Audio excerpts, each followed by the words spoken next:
That is why we do have a first alert weather day. Here is what we are watching, that threat of severe weather, not just today, but also tomorrow.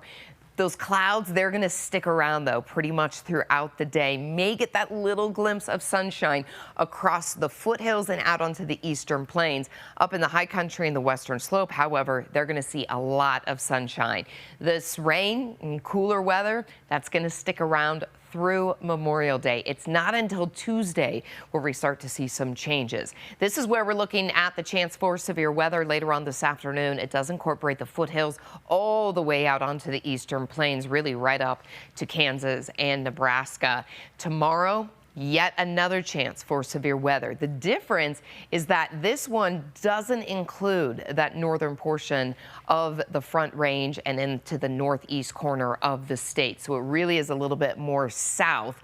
Today's, however, it is pretty much the entire eastern half of the state. So we're going to be looking for the chance for hail and damaging winds.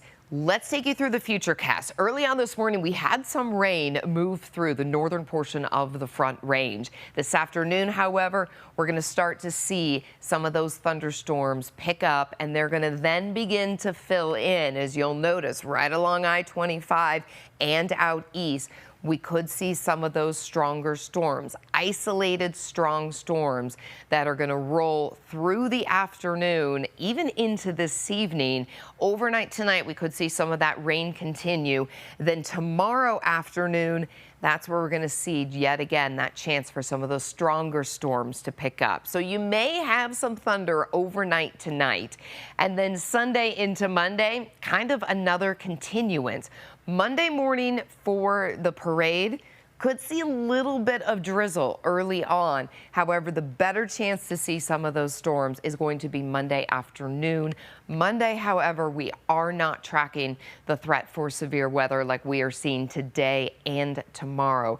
And then as we finally head, after everyone's getting ready to head back to work, some kids even back to school, we're going to see that clearing and warmer temperatures. Right now here in Denver, 61 degrees. You're going to climb into the upper 60s, low 70s. All of that high temperature really depends upon when the storms roll through. Out on the eastern plains, you'll see some of those upper 50s, warmer down to the southeast, 80s on the western slope. So 60s and 70s for us across the metro area and into Jefferson County. And then as we look at our 7-day forecast, cooler temps tomorrow, and then you'll see the warmer temperatures and drier, but still a chance of afternoon storms, however, Kennedy, as we move Tuesday through the weekend.